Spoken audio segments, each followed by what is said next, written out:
fe o credo religioso. Y esa es una parte fundamental, porque cuando se hace esta discusión, lo que se piensa, o lo que algunos creen que lo que se pretende a nivel legislativo es negar la existencia de Dios y entrar en un estado ateo, que es muy distinto de lo que en líneas generales es lo que se ha estado pretendiendo, y que es pues lo que estamos promoviendo como parte de lo que debe ser la igualdad de participación de todas y de cada uno de los credos religiosos. Sí, igual como nos interesa que en los hospitales haya un centro, un lugar donde se pueda ir a rezar y se pueda ir a meditar, donde exista una capilla, pero no tenga que ser una capilla que pertenezca a un único credo religioso. Y ese es el concepto con el cual nosotros hemos querido y queremos enriquecer esta discusión, para que podamos mantener precisamente esa representación de lo que debe ser el proceso legislativo, que también está representando lo que es la sociedad costarricense, que es una sociedad que mantiene y manifiesta diferentes credos religiosos y diferentes, pero siempre bajo la misma sombrilla de Dios. Y ese es el concepto que nosotros queremos mantener en estas discusiones a nivel de la Asamblea Legislativa. Y por supuesto, hoy con dos distinguidos constitucionalistas, y por supuesto también con la participación de don Gonzalo, vamos a poder enriquecer este proceso de discusión, el cual, como se los dije al inicio, no existe de parte de la Asamblea Legislativa ningún interés de que nosotros festinemos un proceso de discusión, ni a la carrera, ni que lo tengamos que sacar de una manera precipitada, porque la discusión legislativa, al igual que muchas otras cosas, requiere de un proceso de maduración. El proceso legislativo, ustedes comprenderán, es un proceso que pasa por diferentes etapas, porque precisamente lo que se quiere es que los procesos se maduren y que no se tengan que tomar decisiones precipitadas. Y finalmente, los procesos legislativos requieren de una gran amplitud de visión y de pensamiento, porque, como siempre utilizo un ejemplo, legislar es como querer redactar una carta entre 57 personas. Y si nosotros queremos dirigirle una carta a nuestro diputado don Gonzalo Ramírez, y aquí estamos los 57 poniéndonos de acuerdo y decimos, bueno, pongámosle licenciado Gonzalo Ramírez, y entonces alguien dice, no le pongamos licenciado, pongámosle Gonzalo, porque él es uno de los nuestros, él es una persona accesible, y otra persona se levanta y dice, no le pongamos Gonzalo porque es un irrespeto, él es diputado. Entonces, si nos ponemos a discutir si le ponemos licenciado Gonzalo diputado, no pasamos de la primera línea de presentación de esa carta. Entonces, el proceso legislativo es eso, es redactar no una carta, sino la ley, pero es precisamente un proceso en donde 57 tenemos que ponernos de acuerdo, tal vez no en detalles tan simples como poner diputado, licenciado o el nombre de pila, pero donde significa que si nosotros nos empeñamos en que tiene que ser como yo digo, no hay posibilidad de que se pueda hacer un proceso legislativo. Entonces, el proceso legislativo requiere de eso, requiere de una madurez de las ideas, de una madurez de los temas en discusión y de una gran apertura.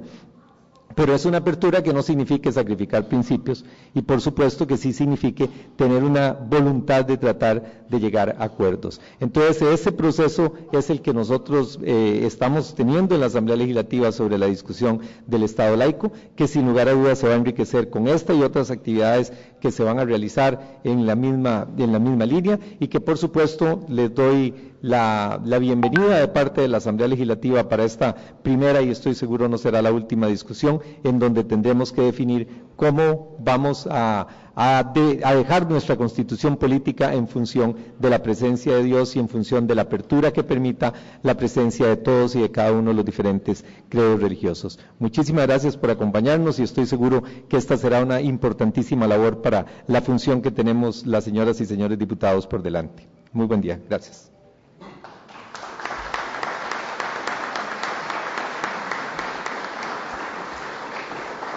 Muchas gracias, señor presidente de la Asamblea Legislativa, licenciado Antonio Álvarez de Santi, por compartir con nosotros no solo un mensaje inaugural, sino también un mensaje sobre el propio tema. Tendremos la participación del doctor Fernando Zamora, el doctor Rodolfo Pisa, y finalmente nuestro anfitrión, el diputado Gonzalo Ramírez.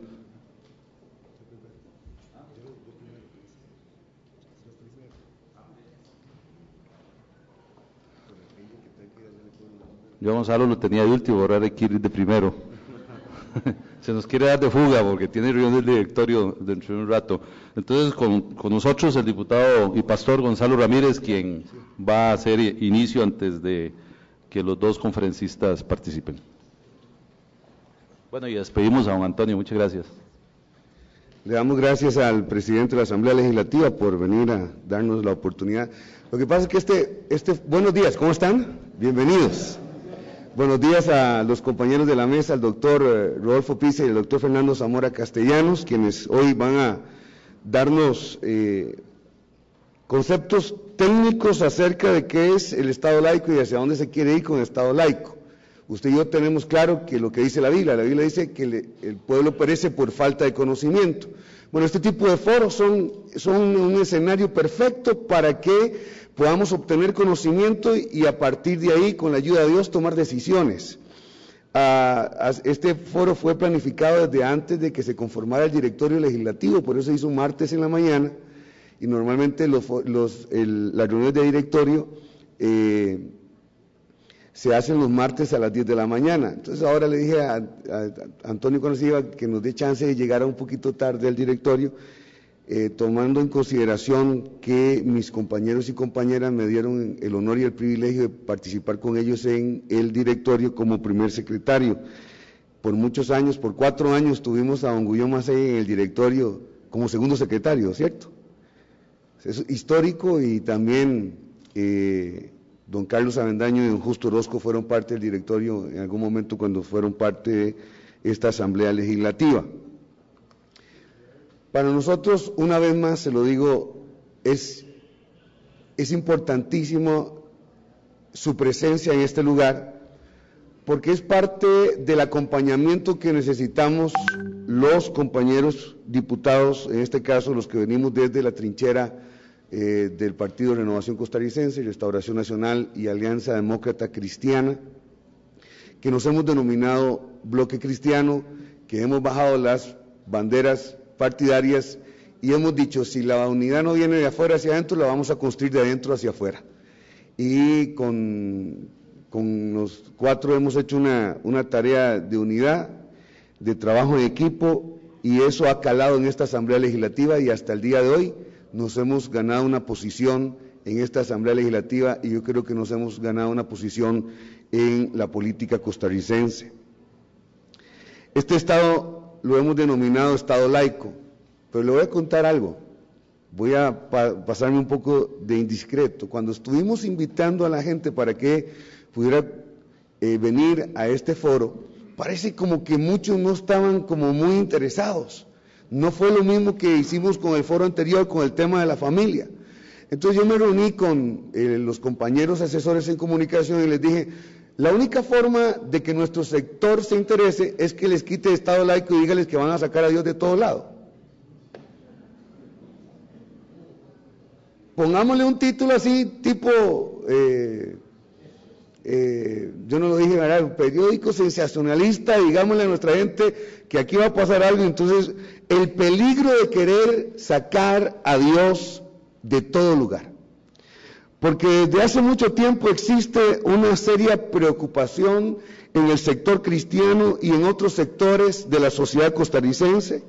Existe la preocupación porque hay indicios que muestran que concurre un movimiento que busca sacar a Dios de todo nuestro contexto. Un movimiento que solapadamente se esconde en el impulso de una reforma constitucional para hacer de Costa Rica un Estado laico. Ahora, usted y yo deberíamos de estar de acuerdo en el Estado laico, porque nosotros somos parte de la iglesia oficial, sino que somos parte de la iglesia protestante, somos parte de la iglesia que no es la iglesia oficial. Pero ¿qué hay detrás de lo que llaman algunos Estado laico? ¿Es un movimiento que se opone a que los cristianos seamos electos como diputados? ¿Que se opone a la enseñanza de principios religiosos en las escuelas y en los colegios? ¿Que pretende prohibir el uso de las instalaciones públicas para realización de actos religiosos, la lectura de la Biblia o la oración en público en algún parque o en alguna calle de nuestra ciudad o comunidad? Es un movimiento que quiere que se quite el nombre de Dios del juramento constitucional. Es un movimiento que, como en otros países, está dispuesto a destruir y sacar cualquier monumento, rótulo o mención que haga referencia a Jesucristo, a la cruz como símbolo del cristianismo y a cualquier expresión de fe. Algunos dirán, Gonzalo, usted está exagerando, porque detrás del Estado laico no existe ningún movimiento extremista. Le voy a contar una historia que data de 1962, donde un grupo de personas que se quejaron porque el Estado de Nueva York había impuesto una oración para todas las escuelas antes de comenzar las clases. La queja llegó a la Corte Suprema de los Estados Unidos y a partir de ahí quedaron prohibidas todas las oraciones en las escuelas. La razón, según el criterio predominante, era que no debía haber interferencia del Estado en las creencias del pueblo. Hace años, también atrás, la FIFA también decidió prohibir todo tipo de mensajes religiosos en los campos de fútbol porque podían ofender los sentimientos de algunos espectadores. El vocero de la FIFA dijo cuando anunció la medida: lo que para unos es valioso y sagrado, para otros es una provocación. Aquí en Costa Rica, hace tan solo una semana atrás, un periódico de circulación nacional plasmó la molestia del ministro de Ambiente y Energía, don Edgar Gutiérrez, porque regalaron Biblias. Mi compañero y amigo Fabricio Alvarado fue a Casa Presidencial a regalar Biblias, y él dijo: ¿por qué regalaron Biblias a los funcionarios de Casa Presidencial? Al justificar su molestia, el ministro dijo a la prensa: yo no quisiera que la Casa Presidencial se convierta en una distribuidora de fe. Algunos estados en el mundo son confesionales porque tienen una religión estatal establecida, otros son estados confesionales por las costumbres y la tradición y las creencias de su pueblo, o porque su legislación incluye algún tipo de resguardo a la religión. La discusión que esta mañana sobreviene, y que sobreviene o no a Costa Rica, ser un estado laico, debe hacerse sin apuros, debe hacerse con prudencia y debe hacerse examinando todos, absolutamente todos los ángulos. Un estado puede o no tener religión oficial. Y hace unos días atrás tuvimos una discusión en el plenario. Un compañero a quien le tengo una gran estima, don Otto Guevara, decía: Gonzalo, pero ¿por qué usted pelea porque el Estado tenga religión? Si el Estado es una persona, no es una persona física, y una persona que no es una persona física, o sea, una persona jurídica, no puede tener confesión de una religión. Y entonces él decía lo siguiente: en el Partido Movimiento Libertario nosotros somos creyentes. Y entonces yo le pregunté: ¿y cuál es el pensamiento de su partido? ¿Cuál es la ideología de su partido? Y entonces él me dice, bueno, y nos dio toda la definición de la libertaria del partido de que él es parte. Y le dije: y entonces su partido es una persona también jurídica, no debería tener un pensamiento como tal. Lo que pasa es que el Estado está compuesto por personas. El Estado no es simplemente una persona jurídica, está compuesto por personas, y las personas somos gente que normalmente tenemos una inclinación a ser creyentes. Este país ha sido formado por una cultura judeocristiana a lo largo de la historia. Y creo que nosotros debemos entender qué es lo que hay detrás del Estado laico. Mi punto es que, y lo he dejado claro en el plenario, y lo voy a defender hasta el último momento, con la ayuda de Dios, mi punto es que no debemos sacar a Dios de nuestra forma de vida como país, ni de nuestras organizaciones, ni de nuestras prácticas como ciudadanos. Mi punto es que si sacamos a Dios de cualquier lado, todos vamos a perder, pero más las próximas generaciones. Y estoy seguro que el aporte que a continuación nos darán en sus ponencias el doctor Rodolfo Pisa y el doctor Fernando Zamora, serán una buena guía para tomar decisiones respecto de la conveniencia o no de convertir a Costa Rica en un Estado laico. Bienvenido nuevamente, muchas gracias, que Dios los bendiga.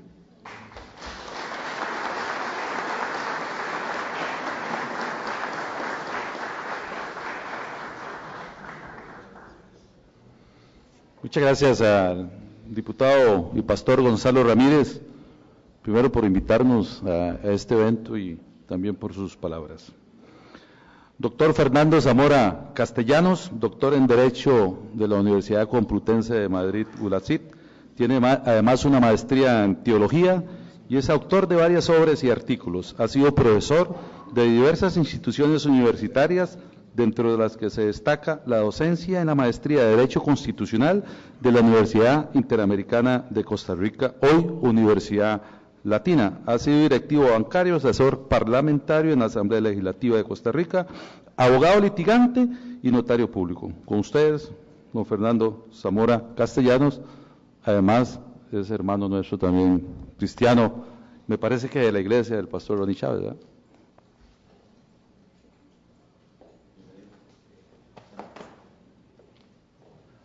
Muy buenos días,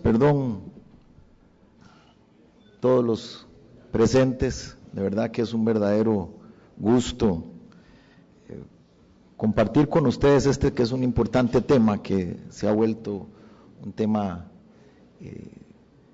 álgido en los últimos años. Pues bien, lo primero que quisiera introducir es una breve exposición o definición de lo que es laicidad, porque en esto hay una gran confusión, y es la confusión que existe entre lo que es una sana laicidad, que como veremos, la sana laicidad es de origen cristiano o judío cristiano, y por otra parte, lo que es el laicismo, que también explicaremos de qué se trata. Primero que todo, la laicidad, como lo dije, es un concepto que nace de la teología o de la doctrina cristiana, o sea, del Evangelio. Básicamente, dos frases de Jesucristo son las que le dan origen al concepto de laicidad. Una de ellas, cuando él afirma que mi reino no es de este mundo. La segunda afirmación evangélica o del Evangelio es cuando Jesús afirma que se debe dar al César lo que es del César y a Dios lo que es de Dios. Esos dos conceptos primigenios, digámoslo así, del Evangelio son posteriormente desarrollados por lo que en teología se denominan los doctores de la Iglesia. Santo Tomás de Aquino, San Agustín de Hipona, etcétera, etcétera, que vienen y empiezan a desarrollar ese concepto, y ellos sostienen básicamente lo siguiente: Dios se autoexcluye, digámoslo así, de un control absoluto, totalitario, digámoslo así, de la autoridad humana o del gobierno humano. Se autoexcluye y fundamentalmente decide por sí mismo, dentro de su soberanía, decide priorizar, digámoslo así, en la conciencia del hombre. O sea, el ámbito de acción que escoge Dios es la conciencia humana, más que la autoridad política. Eso es el principio de la laicidad y de lo que se denomina el Estado laico. Digámoslo así, que el principio filosófico, teológico, pero al fin y al cabo filosófico.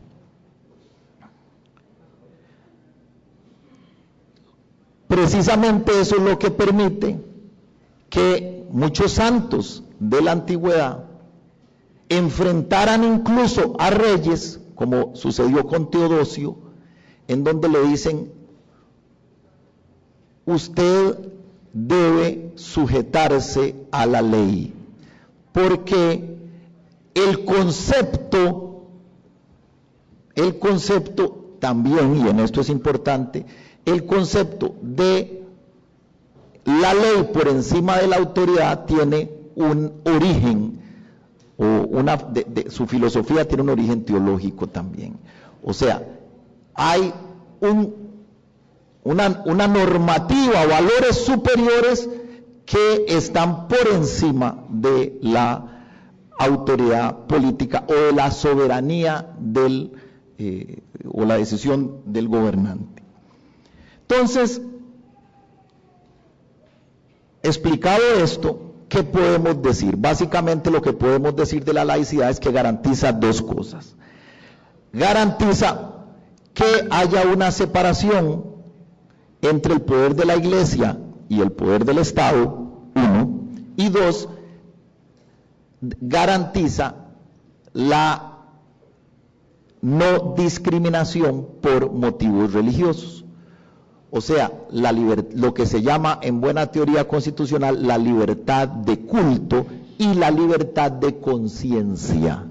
O sea, el Estado me garantiza a mí, ciudadano, que yo pueda ejercer plenamente mi religión, uno, y dos, que pueda ejercer plenamente mis pensamientos o pueda tener los pensamientos que considere que son los adecuados. Libertad de conciencia, libertad de culto.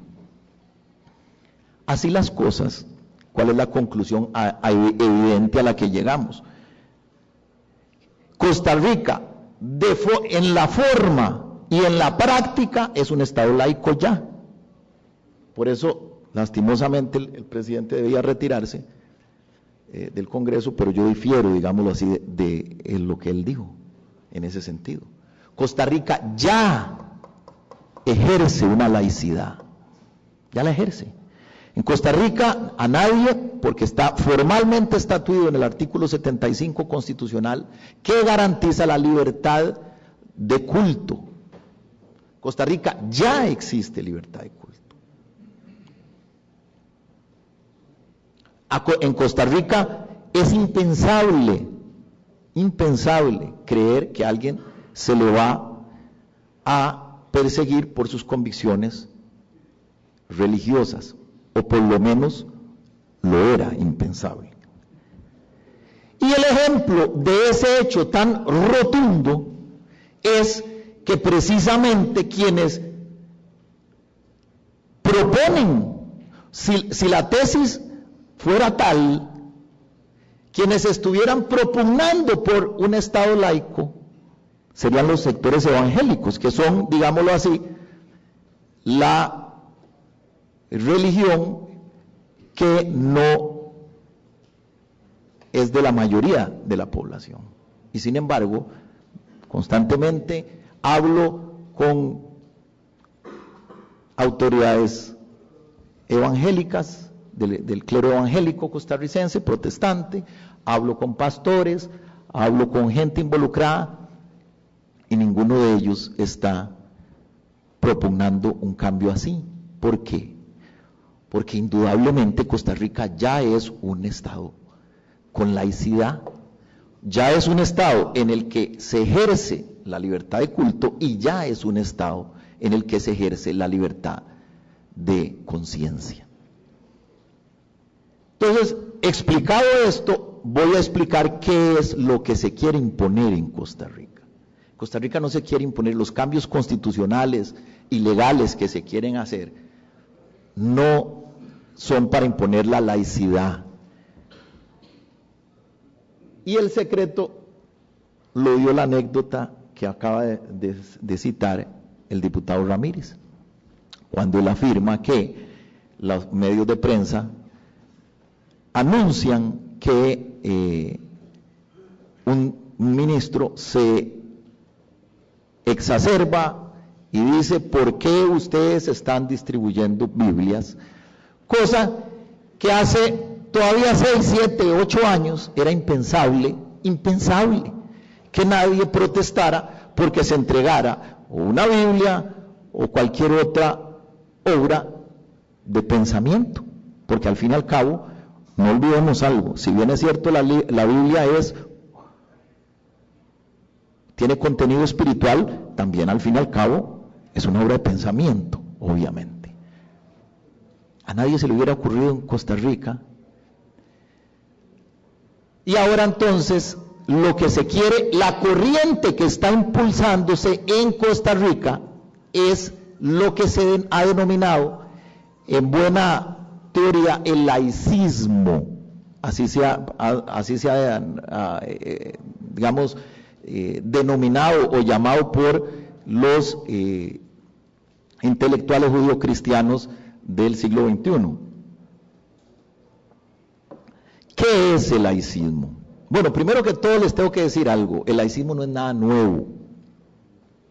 El laicismo es algo que cíclicamente ha vivido la humanidad a través de los siglos a partir de la Revolución Francesa. O sea, a partir no de la Revolución Francesa, porque la Revolución Francesa no todo era eso.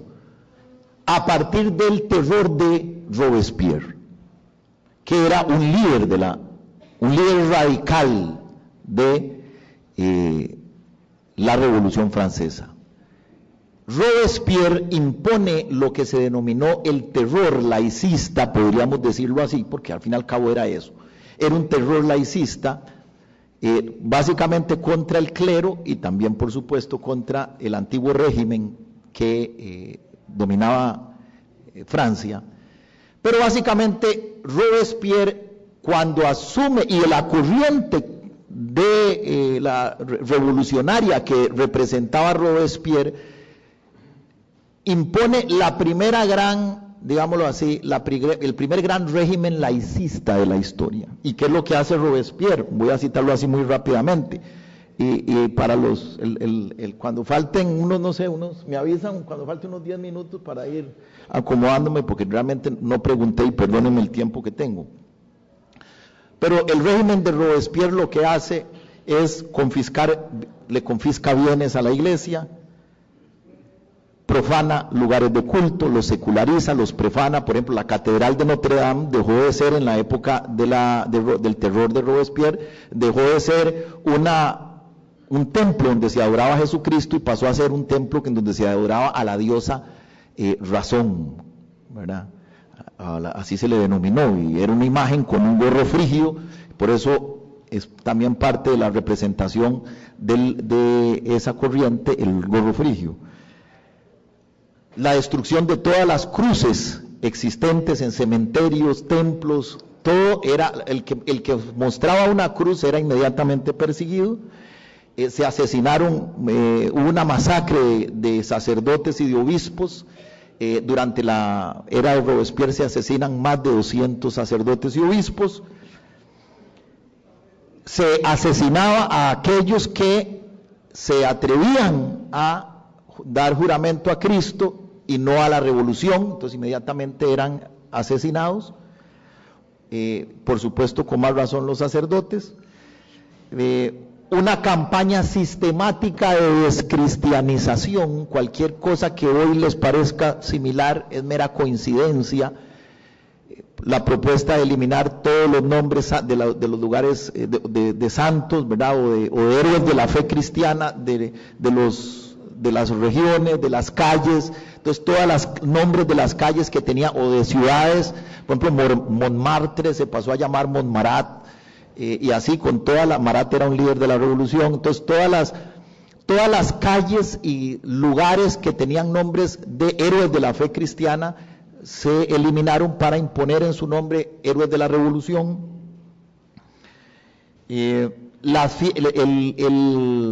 El calendario se transformó, eliminaron el calendario a partir de Cristo, que es el calendario que conocemos, gregoriano, ¿verdad? Y que cuenta los años de la historia a partir de la muerte de Jesucristo, y pasa a fundamentalmente a establecer un nuevo calendario de conformidad con las festividades paganas de la naturaleza. Por eso aquella famosa obra de Carlos Marx sobre el 18 brumario, ahí se refería a una fecha del mes de lo que era el brumario, que era una parte del calendario. Se hace un nuevo calendario con fechas, digamos, que tienen que ver, aluden a hechos de la revolución o de la naturaleza, ¿verdad? Y se elimina toda referencia, o sea, una descristianización, pero más allá de la descristianización, una persecución, una represión totalitaria contra todo lo que tenía que ver con religión.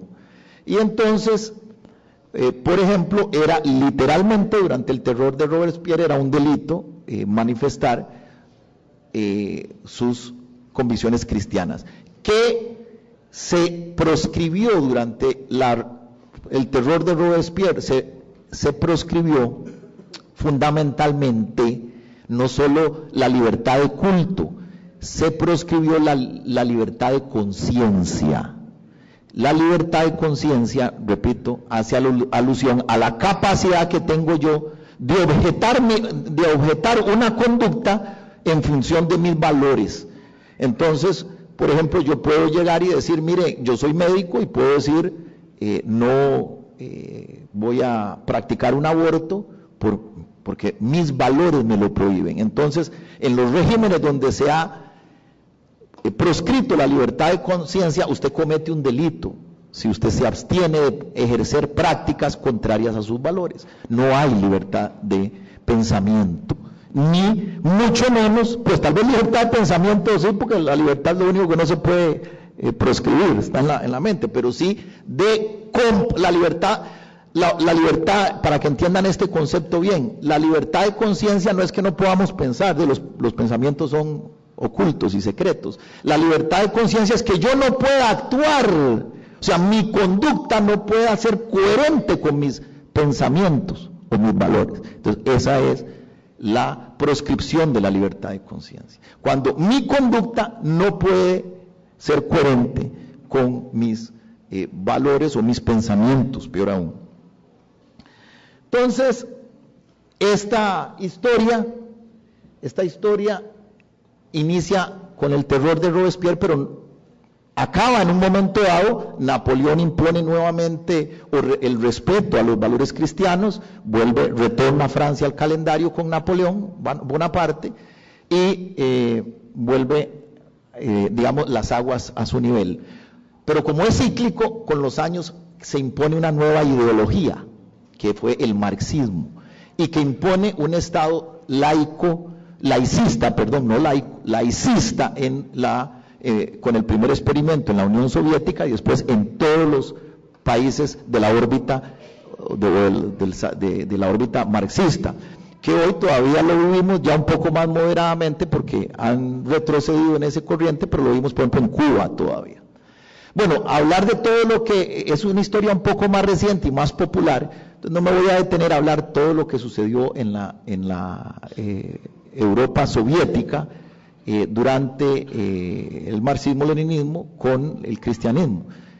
Igual que en Francia, en la Francia de Robespierre, el marxismo pues por supuesto era un delito.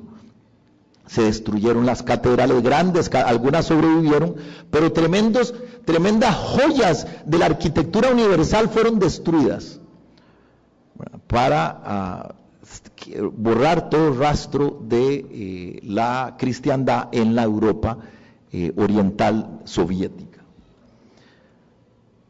Otra corriente laicista fue el paganismo del fascismo, llámese fascismo italiano, fascismo alemán con el nazismo, fue el paganismo nazi y fascista, por supuesto también persiguió, no solo en el caso del paganismo fascista, bueno, en el caso de la Unión Soviética también persiguieron las corrientes cristianas y también judías. En la Unión Soviética se hacían lo que se llamaban, ahí fue donde se tomaron fuerza lo que llamaban los pogromes, ¿verdad? Que eran matanzas de judíos, y en el caso del el fascismo, pues ya todos sabemos lo que sucedió con el caso particular de los judíos y muchos sacerdotes que ejercían con convicción. O sea, los sacerdotes que, al igual que en la Francia de Robespierre, no juraban lealtad, abdicando a su fe cristiana o claudicando a su fe cristiana, y juraban lealtad al nazismo, al fascismo o al régimen revolucionario Robespierre. O sea, cuando no se juraba lealtad y se renegaba de la cristiandad, entonces ese sacerdote era inmediatamente recluido o asesinado o muerto. Y con toda la razón todo lo demás. Finalmente, viene la última, esa fue la última, digamos, corriente cíclica más reciente del laicismo, fue el marxismo y el fascismo en Europa. Bueno, eso pasó porque además algo curioso que quiero alertar: siempre que se impone el laicismo, lo que viene detrás es el horror jacobino en el caso de Francia, como les expliqué, y por supuesto que con el fascismo, el nazismo y el marxismo, el horror de la Segunda Guerra Mundial y de toda la represión y las masacres y asesinatos, porque obviamente se empieza como una moda cultural proscribir, exiliar los valores cristianos, y una vez que se proscriben o se exilian los valores cristianos, pues por supuesto hay cualquier cosa, es el reino de cualquier cosa, y entonces a partir de ahí siempre viene el totalitarismo, el horror y el abuso del poder. Bueno, muere esa corriente cíclica gracias al heroísmo de todos los aliados de la Segunda Guerra Mundial. Por cierto, el día de ayer me publicó La Nación un homenaje que hice yo a uno de los héroes de la Segunda Guerra Mundial, un hombre cristiano, hermano del doctor Hernán Collado, un gran líder católico de las luchas pro vida en Costa Rica, el doctor Carlos Luis Collado. Eliminar, una vez que se entroniza aquello, eliminar, ustedes no saben lo que significa eliminar cuando se ha entronizado ese tipo de corrientes: sangre a raudales, traumas terribles. Hay que ver lo que fue eliminar el nazismo, eliminar el fascismo, eliminar el terror de Robespierre, eliminar el marxismo soviético, en donde se entronizaron, donde se ha entronizado el laicismo. Cuando se deja, porque siempre es por la desidia de la gente buena, cuando se deja entronizar el laicismo, erradicar aquel totalitarismo cultural, que es lo que es, erradicar aquel totalitarismo cultural, es algo dolorosísimo. Y bueno, cuando logró la humanidad borrar el laicismo soviético, en el caso de la Unión Soviética, después de mucho también trauma económico, porque la Unión Soviética, al igual que está sucediendo en algunos países de esta área que han impuesto el marxismo, aquello cae por el hambre. Entonces, cuando no hay guerra es por hambre. Y entonces, cuando ya logra esas poblaciones salir de aquella situación del laicismo,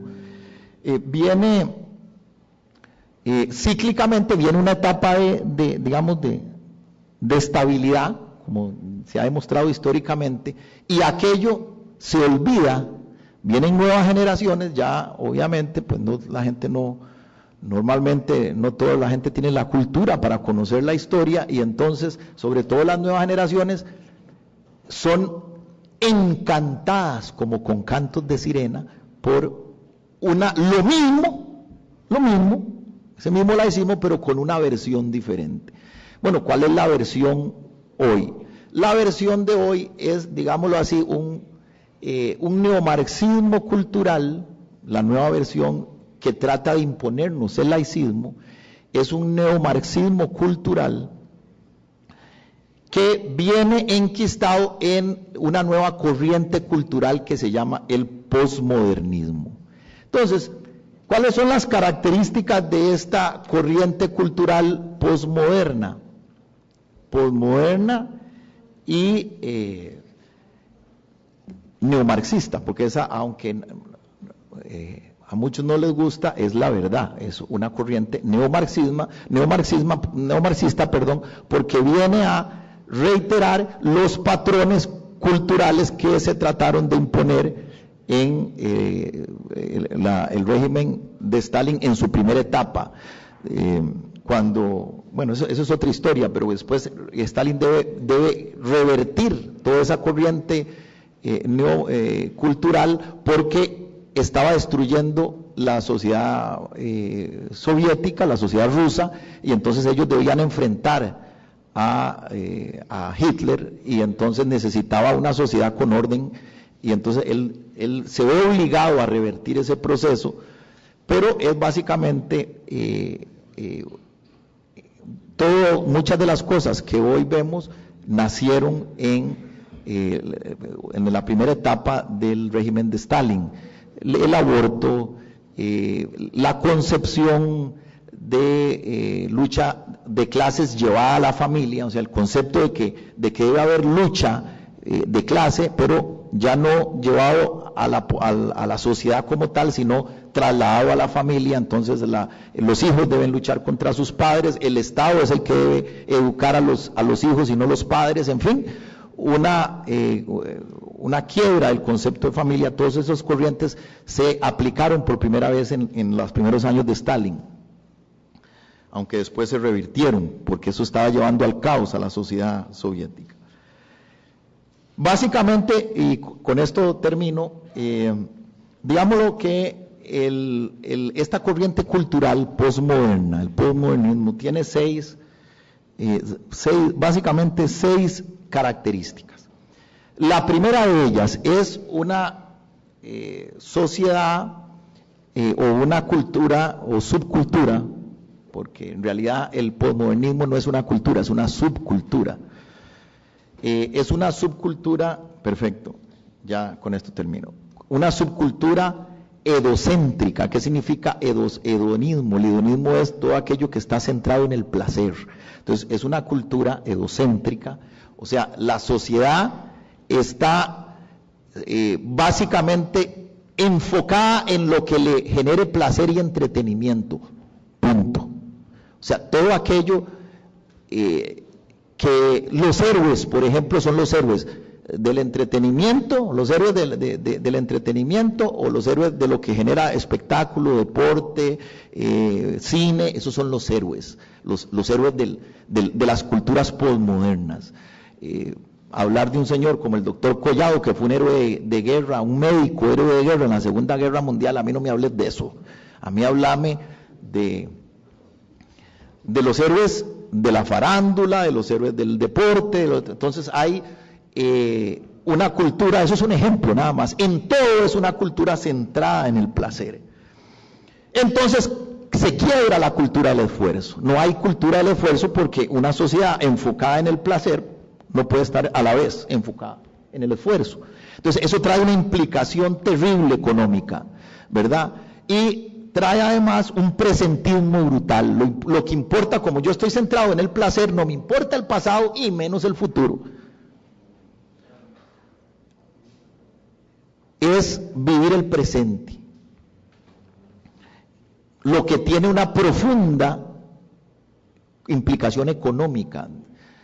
Precisamente las sociedades terriblemente endeudadas en lo público con déficits fiscales altísimos, y en lo privado, gente con las tarjetas y con deudas, es porque es una sociedad presentista, donde no hay o sea, no se concibe la gratificación por la recompensa por la espera, por la virtud de la paciencia, porque además eso tampoco. Las sociedades egocéntricas, la virtud es mal vista. La virtud es mal vista, se apologiza lo vulgar. Entonces, hoy los programas de televisión, por ejemplo, si son programas virtuosos, no son vistos. Si son programas vulgares, son vistos. Ese es el concepto de una sociedad presentista. Allí, una sociedad presentista, el concepto del progreso no existe. El concepto del progreso es un concepto moderno, modernista, de la modernidad, de la ilustración. Es un concepto cristiano. ¿Por qué es un concepto cristiano? Porque tiene el sentido en el tanto hay un plan moral para la humanidad. Si para la humanidad no hay un plan moral, pues por supuesto, la historia no tiene sentido y por lo tanto el progreso tampoco. No hay, entonces, si no hay progreso, no hay escala de valores. Si no hay escala de valores, ¿por qué tiene que haber autoridad? Porque yo tengo que respetar al presidente del Congreso, al diputado, tengo que respetar a Rodolfo porque es secretario general de un partido importante. Nada, no tengo que respetar nada porque no hay escala de valores y por lo tanto hay una quiebra de la autoridad. Cualquier cosa con lo que estamos viviendo es mera coincidencia. Un culto a la tecnología pero no a la razón. En síntesis, la muerte del ideal. Eso es lo que enfrentamos. La famosa frase ya muy trillada, no soy muy dado a repetir frases trilladas, pero bueno, es una frase que viene bien a colación. En todas aquellas sociedades en las que se impuso el laicismo, triunfó el totalitarismo cultural anticristiano, triunfó, vino después el horror, siempre. No hay un ejemplo de ese extremo, y eso fue en gran medida porque así fue permitido. Es una corriente que simplemente lo que recibe es indiferencia, ignorancia, como decía ahora el diputado Ramírez, ignorancia, indiferencia. Decía Martin Luther King, repito esta frase trillada, que el mal se impone cuando la gente de bien no se revela ante lo que sucede. Y es nuestra responsabilidad, al menos, denunciar lo que quieren imponer. Y sobre todo porque siempre se quiere imponer con un ropaje falso.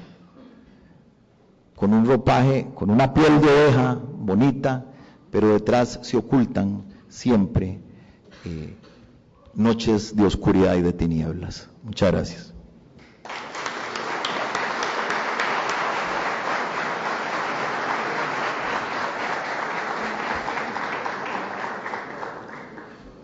Muchas gracias a doctor Fernando Zamora Castellanos por su participación. Quisiera decirles que este es un... Gracias. ¿Está seguro? Ah, bueno.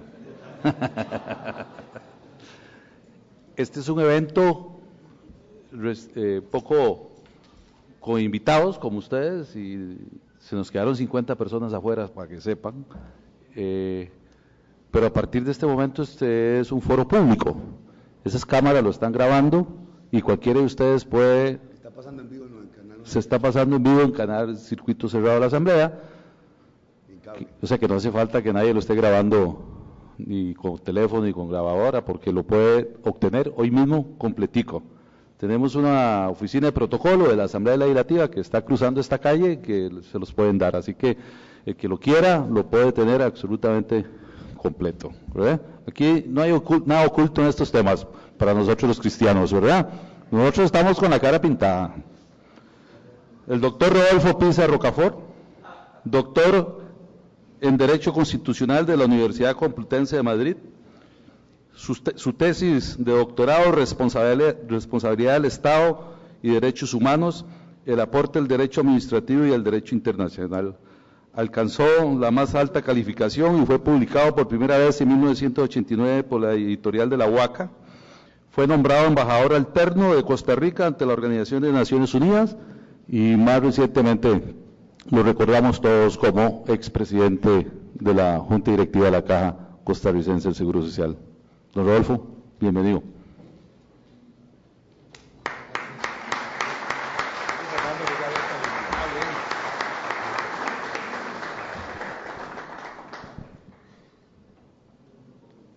Bueno, verdad que muchas gracias por la invitación, el honor de participar en esta Asamblea Legislativa, compartiendo con ustedes un tema que normalmente es polémico, y por supuesto la alegría de compartir con dos amigos en la mesa principal, el diputado y don Fernando Zamora. Un saludo también a los exdiputados y a los que nos acompañan esta mañana. En estos tiempos, la sociedad debería enfocarse principalmente, uno pensaría, en aquellas cosas que nos unen, no las que nos separan. En tiempos de desesperanza, como la que pasa en este momento Costa Rica, deberíamos destacar principalmente, lo cual no excluye debatir algunos temas centrales, destacar principalmente lo que nos une. En este momento la sociedad costarricense pasa por problemas muy serios, no vale la pena recalcar que somos junto con Venezuela, el país con mayor nivel de desempleo de todo el continente americano, desde el Canadá hasta la Argentina, que la pobreza no se ha reducido, sino que más bien ha aumentado, que estamos entre el grupo de países de mayor desigualdad en el ingreso, es decir, estamos entre el grupo promedio de la América Latina, antes éramos uno de los más equitativos, que tenemos un problema de criminalidad muy serio, y sobre todo en los últimos 2 años también volvió a aumentar significativamente la criminalidad en forma dramática. Hoy tenemos más posibilidades de que nos maten en San José a que nos maten proporcionalmente en la Ciudad de México. Ciertamente menos que en la Ciudad de Juárez, pero tampoco es un gran consuelo. Hace 25 años existía el doble de probabilidades de que uno lo mataran en Nueva York que en San José. Hoy existen 3 veces más probabilidades de que lo maten a uno en San José a que lo maten a uno en Nueva York. Y claro, para enfrentar eso y para enfrentar los problemas de la corrupción, de la ética, para enfrentar los problemas más álgidos también del déficit fiscal y de los problemas de la economía costarricense, el endeudamiento del Estado, no podemos hacerlo sino tratando de descubrir aquellas cosas que nos unen como sociedad y no aquellas que nos separan, aquellas que nos unen a los que participamos de los valores del cristianismo y a los que no participan también de esos valores, a los que participan en denominaciones religiosas distintas, el catolicismo, el cristianismo en general, el judaísmo, incluso otras corrientes menos comunes en nuestra sociedad como la religión maometana o musulmana. Ahí hay unos valores comunes centrales. La mayoría de los costarricenses creemos en Dios. Eso no le prohíbe a alguien no creer, pero no podemos descartar que la mayoría de nosotros compartimos unos valores fundamentalmente que nacen del cristianismo.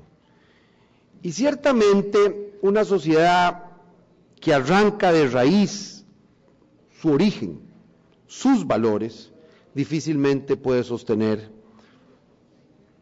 la igualdad, difícilmente puede sostener la libertad y difícilmente puede sostener la ética. Es verdad que la ética puede existir en algunos casos sin una fuente y sin una raíz religiosa, pero la ética es muy difícil de sostener sin unas convicciones religiosas. Y yo por eso inicio este conversatorio, sobre todo con un llamado a destacar esos valores comunes, fundamentalmente cristianos, que nos unen a los costarricenses. Hay un debate sobre confesionalidad del Estado, Estado laico. Hay otros modelos, el Estado ateo, el Estado aconfesional. Hay en algunos sectores una búsqueda al escapismo, digamos, de los problemas centrales de la sociedad y de los problemas centrales de la libertad religiosa. Por cierto, libertad religiosa, que desaparece del proyecto. El proyecto de reforma constitucional se limita a reconocer únicamente la libertad de conciencia y de profesar cualquier religión dentro del marco de la ley. Es decir, la Constitución prácticamente desconstitucionaliza la libertad religiosa, porque la sujeta a una ley de la mayoría. No como lo garantiza el Pacto Internacional de Derechos Civiles y Políticos, no como la garantiza la Convención Americana sobre Derechos Humanos. No, a nivel de ley. De eso vamos a hablar un poquito más. Y ya de por sí eso es tal vez una de las preocupaciones centrales para cualquier jurista cuando entra a leer esa propuesta.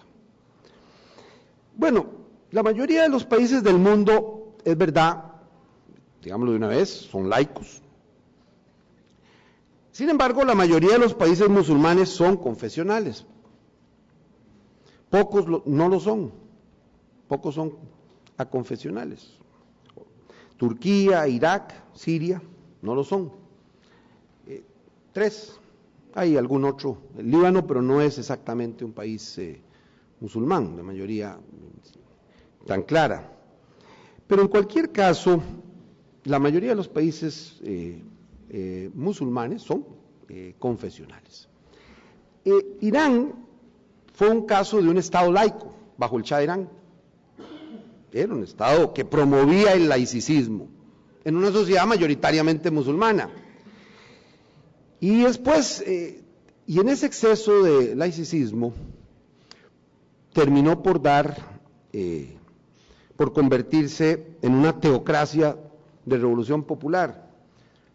Los que son más jóvenes no se acuerdan, pero en aquella época todos los progresistas del mundo, los llamados progresistas del mundo, aplaudían al gobierno religioso del Ayatollah Khomeini, básicamente porque estaban en contra del Shah, pero pensaban que ahí se alumbraba una nueva sociedad, porque ahora más bien era al revés.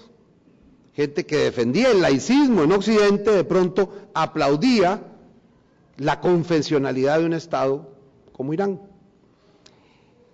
En la primavera árabe democrática en Egipto dio lugar a la elección de un partido abiertamente religioso, los hermanos musulmanes.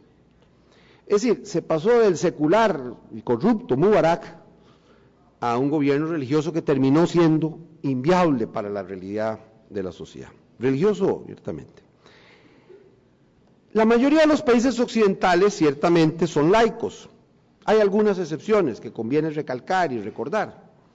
Inglaterra, Dinamarca, Islandia, Noruega, Grecia, Finlandia. Finlandia son 2 religiones las oficiales, pero digamos tienen religión oficial.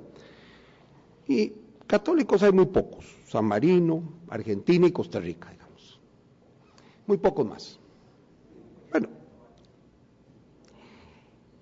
en todos ellos, digamos en Dinamarca, en Islandia, en Noruega, en Grecia, en Finlandia, en Inglaterra, en Costa Rica, Argentina, San Marino, hay amplia libertad religiosa, tanta como en los estados laicos. Es decir, no hubo un cambio significativo.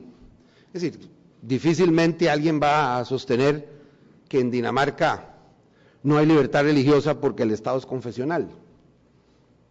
O que en Noruega no hay libertad religiosa porque el Estado es confesional. Por otra parte, países como Irlanda, Austria, Malta, Polonia, la Iglesia Católica, ahí sí particularmente, tiene una influencia muy decisiva en los asuntos de Estado y no son, incluso mayor que en otros estados confesionales. Francia y México en América Latina son ejemplos clásicos de países laicos. En Francia, en Europa y en América Latina, sin embargo, la mayoría de las festividades cristianas son festivas, son días festivos, son Lo mismo que el calendario, los días del descanso son mayoritariamente los días de culto religioso.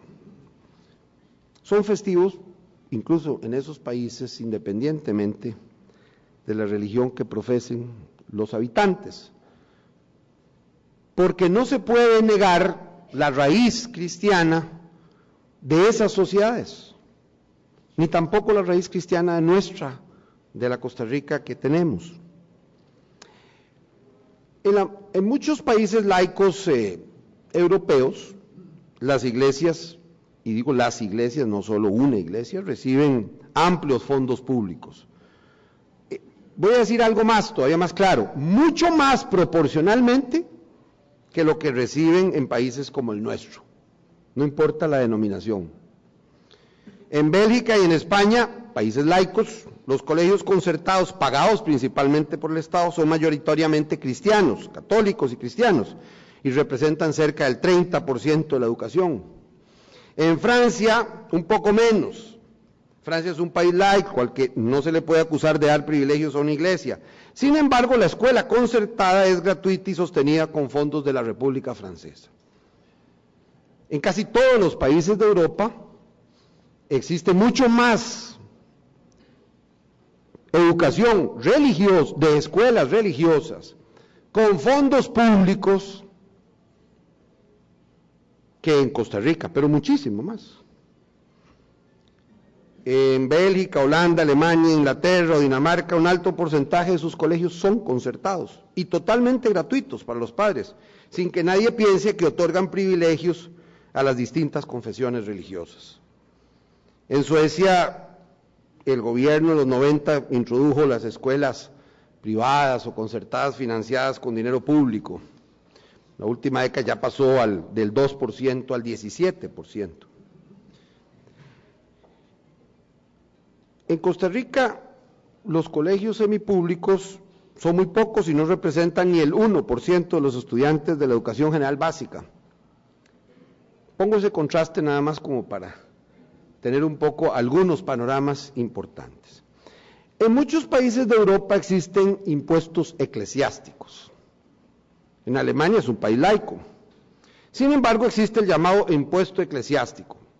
Se divide de acuerdo a la iglesia a la que pertenecen la mayoría de los que pagan el impuesto. Alrededor del 70% de los ingresos de las iglesias vienen del impuesto eclesiástico. Se trata en el 2010 de 9.200 millones de euros. Cuando usted hace la declaración de renta, usted declara, digamos, a qué religión pertenece. Y entonces el 9% del impuesto de la renta va dedicado a la religión a la que usted pertenece.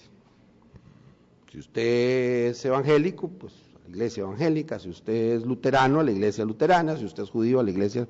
Y si usted no pertenece a ninguna de esas, va al Estado. No es que usted se ahorre el pago. Y lo mismo ocurre en Austria, ahí es un poquito menos. Lo mismo ocurre en Dinamarca, lo mismo ocurre en Finlandia, lo mismo ocurre en Islandia, lo mismo ocurre en Italia. Ahí es el 0.8% del impuesto de renta, que va dedicado a sostener a las iglesias a las que uno pertenece. En Suiza no hay tampoco religión oficial, pero los cantones, que es un estado federado, los cantones apoyan financieramente, en casi todos los cantones apoyan financieramente a las iglesias más importantes de cada uno de sus cantones. Ahí hay diferencias en función del tipo, del cantón a que se refieren. En algunos cantones el impuesto es voluntario, pero en algunos cantones incluso ese impuesto eclesiástico se cobra a las personas jurídicas. Alguien dirá, bueno, pues si las personas jurídicas no tienen religión, bueno, también. Aquí me parece que lo que no debemos olvidar es cuáles son los temas centrales sobre el tema religioso en nuestro país. El actual texto constitucional señala a la religión católica como la religión oficial del Estado, señala que el gobierno contribuye a su mantenimiento y financiamiento. Debo decir que contribuye muchísimo menos que en esos países laicos europeos, en proporción, no solo en cantidad, porque obviamente son países más ricos, no, en proporción. Sí, de manera que tampoco advierto de paso que en Francia se secularizaron los templos, sobre todo los históricos, pero como la mayoría eran patrimonio histórico y cultural, el Estado terminó gastando mucho más dinero sosteniendo esos templos, garantizando el patrimonio histórico y cultural, que lo que hacemos en nuestro país. Aquí, es decir, al final terminaron gastando mucho más en sostener templos, porque son patrimonio histórico y cultural. Me refiero a la Francia actual. ¿De qué se trata? ¿Qué es el tema central? Me parece que el tema central en este país, además de destacar lo que nos une, es concentrarnos en esas cosas que en el tema religioso son fundamentales y que tal vez podemos avanzar. ¿Cómo avanzar en la libertad de expresión? Ahí tenemos problemas. Ahí tenemos problemas serios. ¿Cómo avanzar en la libertad de manifestación pública de nuestras creencias? Es decir, poder hacer manifestaciones, igual que las hacen los que no son religiosos. Es como muy extraño que en algunos se le pongan más trabas a hacer una manifestación religiosa que hacer una manifestación sindical. Bueno, yo estoy de acuerdo que se tiene que tener derecho a hacer la manifestación sindical, pero con la misma razón, con la misma mayor razón también la manifestación religiosa, en favor de unas tesis, porque todos tenemos derecho a defender nuestras tesis, y también los cristianos tenemos derecho a defender nuestros valores. A mí me tocó, cuando ejercía de magistrado en la Sala Constitucional, un caso extrañísimo.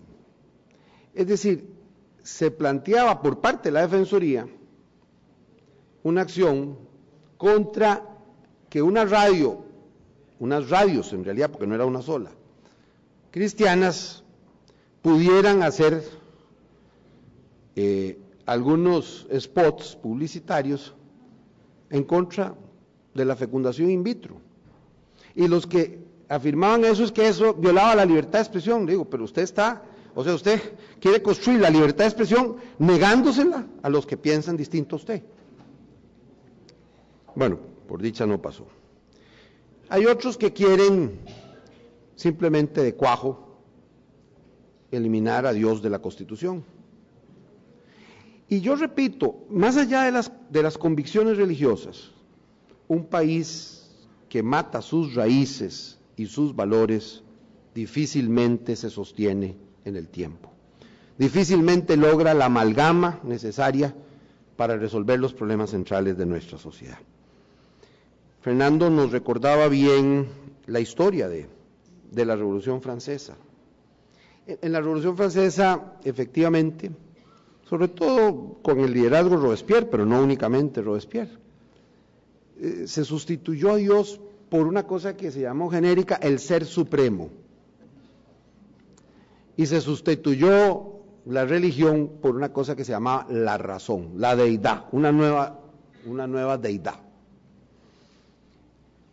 ¿Y en qué acabó? ¿Cuál fue el resultado? Francia perdió casi 100 años en construir su democracia por culpa de ese exceso antirreligioso, cuando lo central era garantizar las libertades y los derechos humanos, no andar persiguiendo a líderes religiosos. Eso es lo contrario a los derechos humanos. Eso es como una contradicción. Hay algunos escépticos que dicen, bueno, mira, entre más cambiamos, más quedamos en lo mismo. De todas maneras, nada pasa porque, como decía el gato pardo de Lampedusa, plus a chance, plus a res le même. Entre más cambiamos, más quedamos en lo mismo. Pero es que aunque quedáramos en lo mismo, se perdería unos valores que me parecen esenciales para sostener la sociedad costarricense hoy. Hay algunos que detrás de algunas propuestas aparentemente positivas, lo que andan buscando es otra cosa, es sacar a Dios de la Constitución. Y detrás de una pretendida libertad, religión que se puede garantizar, y ahora vamos a hablar un poquito de eso, lo que se busca es, repito, arrancar de raíz esos valores. Son como, algunos lo usan como lo que llaman en Brasil el buey de piraña. Ustedes conocen esa expresión. En Brasil, en el Amazonas, cuando hay que pasar una cantidad de vacas, digamos 200, una manada de vacas, por uno de los ríos infestados de pirañas, usan a 200 metros, ponen un buey enfermo para que las pirañas se vayan a comerse el buey mientras ellos pasan los bueyes. Es decir, se llaman distractores, es un buey de piraña, es una especie de cortina de humo para ocultar otros objetivos que no son necesariamente ampliar la libertad religiosa. Yo creo que sí, podemos avanzar en ampliar la libertad religiosa a nivel constitucional, pero para ampliarla, no para limitarla. Y por supuesto no sujetarla simplemente a una libertad exclusivamente de culto, sujeta a una ley sin reglas.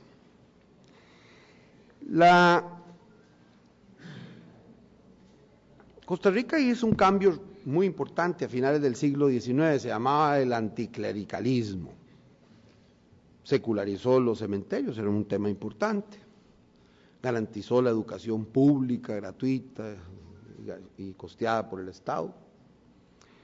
Garantizó, incluso aprobó un código civil que para la época era, digamos, contradecía algunas reglas del cristianismo, y no se gastó el tiempo, porque para resolver esos problemas no se necesitaba cambiar la Constitución, se necesitaba simplemente resolver problemas concretos que enfrentaban los costarricenses.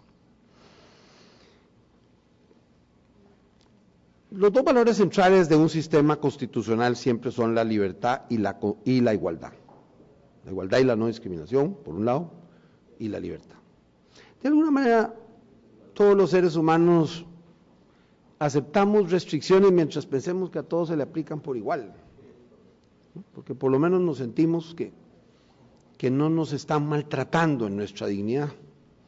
Y siempre y cuando esa prohibición, esa igualdad no sea eliminar todas las igualdades para todos los seres humanos. Bueno, es muy difícil, si uno pierde de vista de dónde viene esa igualdad. Claro que las revoluciones liberales hicieron su aporte, elevándolo a nivel constitucional, pero esa igualdad nace esencialmente de un valor esencial del cristianismo. Todos somos hijos de Dios.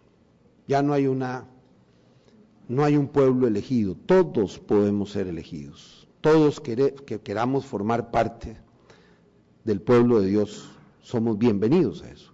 Y entonces ahí se crea el principio fundamental de la igualdad. Sin ese concepto básico es muy difícil después construir todas las reglas asociadas. Yo tengo un libro que se llama Igualdad, Derechos, Isonomía y No Discriminación.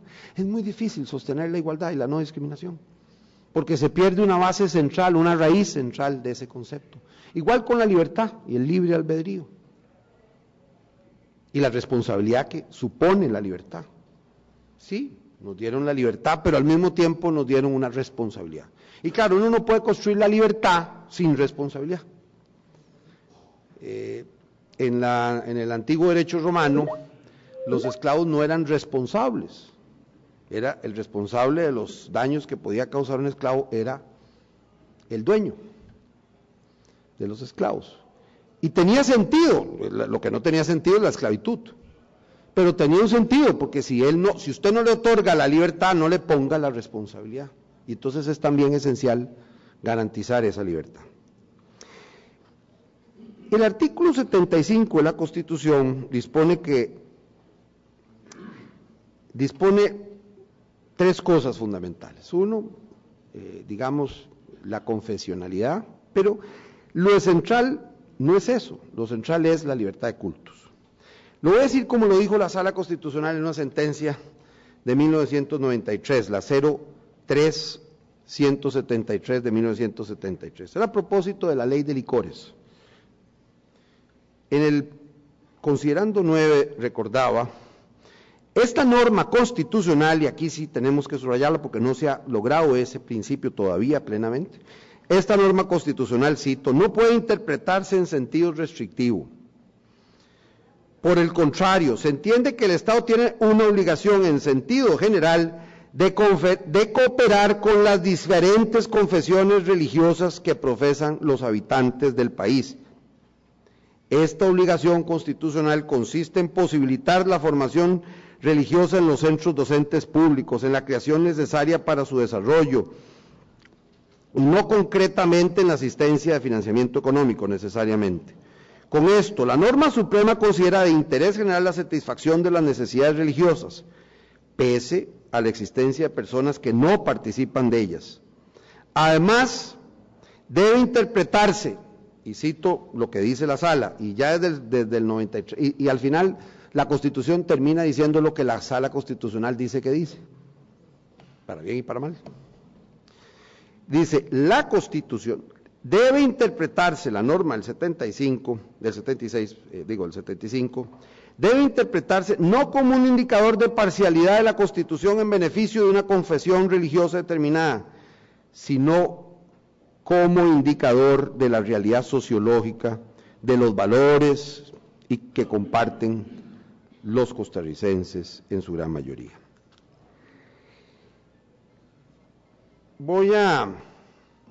Por supuesto hay unas implicaciones y corolarios de ese concepto de libertad religiosa. Voy a tratar de avanzar. Me parece que sobre el texto propuesto muy pocas cosas puede decirse. En primer lugar, me preocupa que no declare textualmente si lo que querían era garantizar la libertad religiosa, ¿por qué la quitan? ¿Por qué de pronto la limitan solamente a la libertad de conciencia y la de profesar cualquier religión dentro del marco de la ley?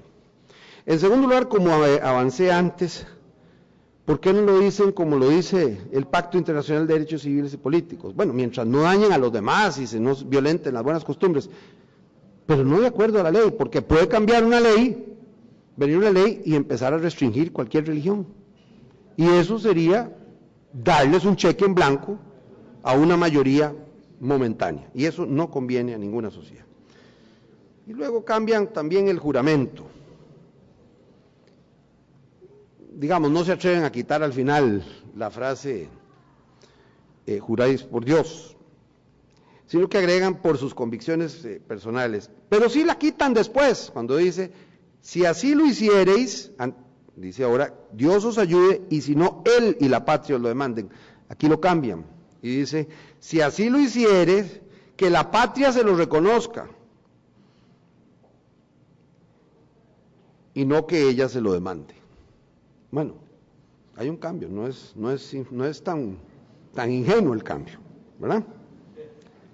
Bueno, ¿de qué estamos hablando y qué es lo que se pretende?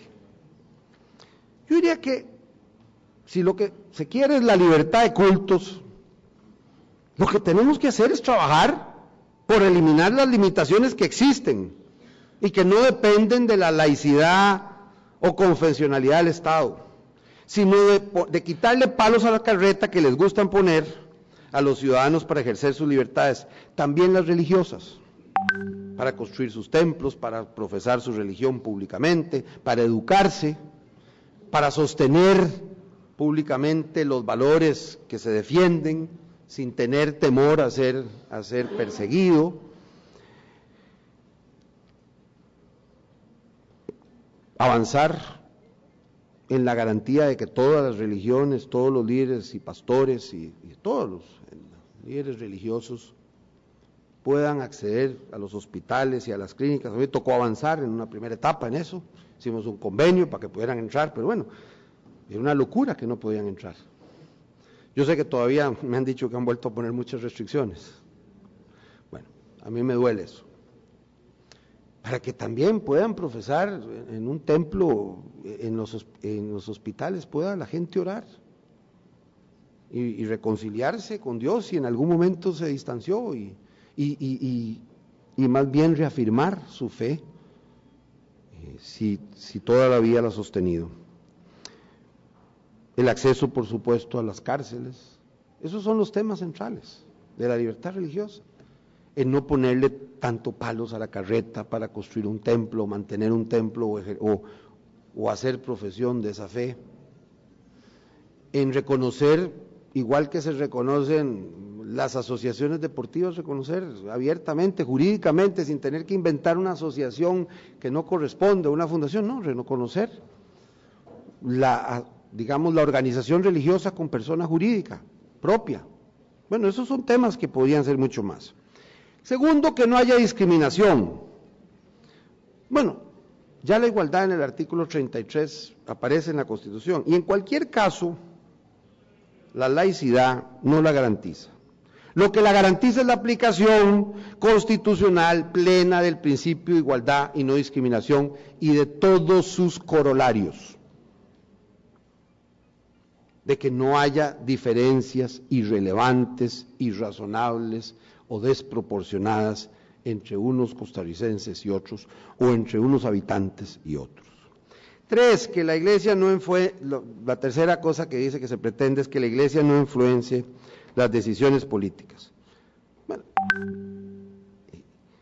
entonces, eso, ¿qué queremos? ¿Negarle a las iglesias que puedan defender sus convicciones, incluso en el orden social?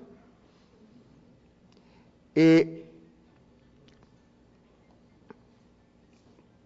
los países, las discusiones, laicos o no laicos, las discusiones sobre los temas familiares, de familia, los temas de la vida, desde la concepción, se deben debatir convenciendo a la sociedad.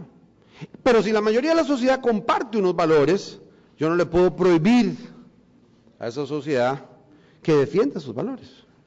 Yo conozco algunos países europeos donde si un sacerdote, si un pastor defiende una tesis que no le gusta a un grupo, debe ser prohibido. Pero él sí puede hacer una manifestación defendiendo la tesis contraria. Bueno, yo respeto y debemos respetar el derecho de decir lo contrario, pero también el derecho nuestro de expresar nuestra convicción sobre la familia y nuestra convicción sobre la vida. Lo que no se debe hacer es discriminar a ninguna persona, sea sacerdote, sea pastor, sea líder religioso de cualquier denominación, más bien por ejercer sus derechos de libertad, de expresión, de manifestación y de religión. Y eso es legítimo también de expresarlo en los debates sobre el tema del matrimonio. Es legítimo expresarlo sobre el tema, en los debates sobre el tema del derecho a la vida y para enfrentar, digamos, una apertura contraria a la vida, digamos, ahora muy centrada en temas de abrir portillos cada vez más amplios al aborto. Bueno, yo no voy a imponerle a los demás mi punto de vista. Ninguno de nosotros pretende, yo no creo que ninguno pretenda eso, pero que no nos quiten el derecho de expresar nuestros puntos de vista y de convencer a nuestros feligreses, de convencer a nuestros compañeros de esas tesis. Eso es parte de la libertad religiosa. Hay otros que dicen que salga Dios de la Constitución. Bueno, ¿para qué?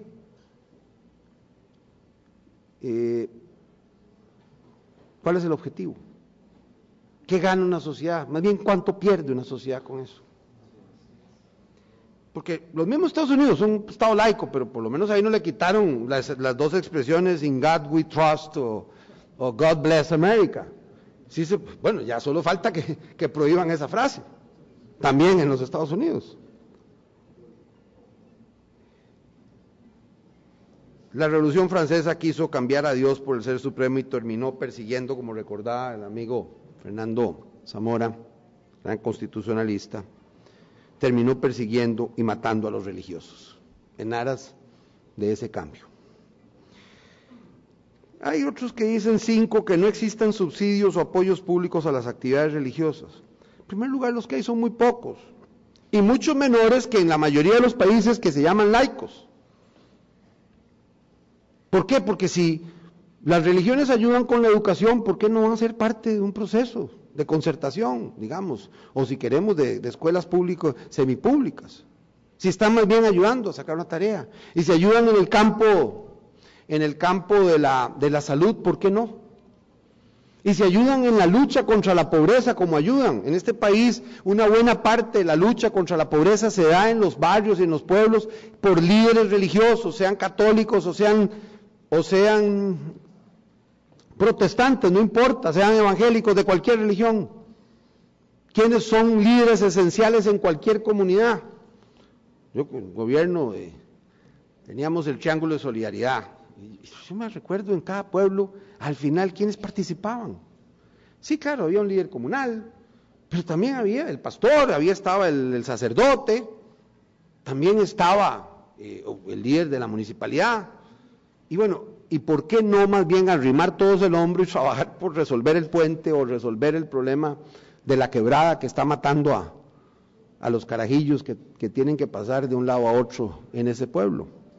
Bueno, entonces yo ahí en ese tema de que no haya apoyos públicos, digo, tal vez no le tengamos que ayudar para que ejerzan la profesión, pero cuando la religión, cuando los líderes religiosos participan en ayudar a la comunidad, deben más bien estar a la par de todos, como seres, también como legítimos costarricenses. Bueno, ellos dicen que los ateos no tengan que jurar a Dios porque no creen en Él.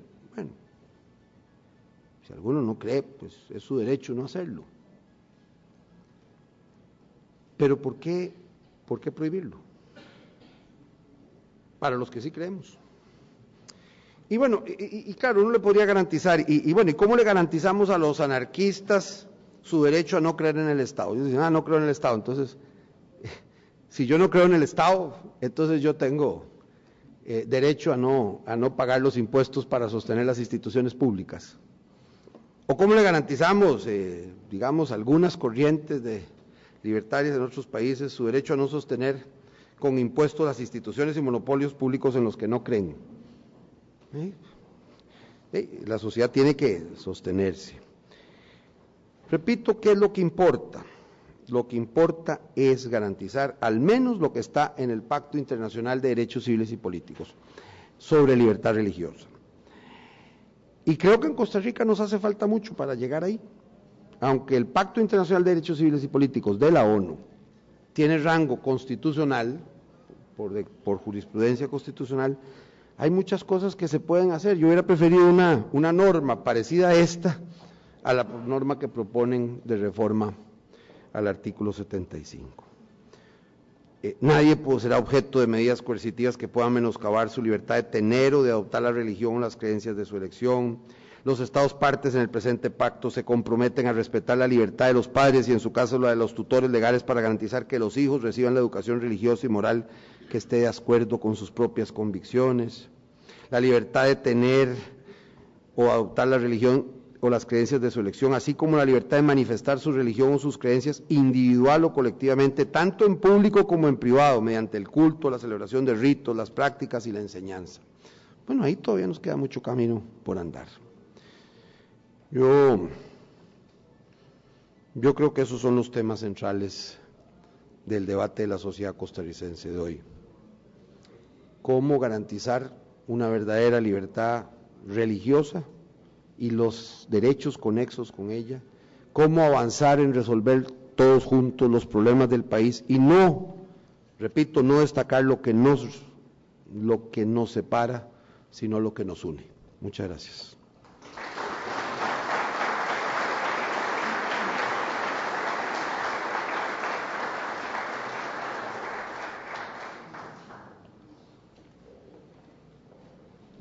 Muchas gracias a don Rodolfo.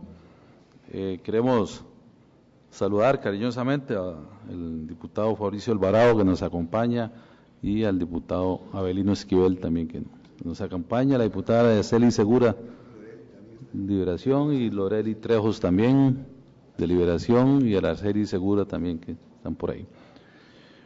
Muchas gracias y en verdad agradecer a los dos conferencistas que nos han permitido realizar este evento al más alto nivel, como nos gusta a los cristianos, al más alto nivel y con excelencia, como debe ser, y que yo creo que con estas dos exposiciones podemos llevar una mejor claridad, una mejor posición de por dónde andan las cosas en este debate. Por lo demás, agradecerle al diputado Gonzalo Ramírez, que ha tenido la gentileza de realizar este evento, agradecerles. Si tenemos un refrigerio allá, no podemos entrar a las preguntas porque tenemos que entregar el salón para otro evento. Muchas gracias y que pasen buenos días.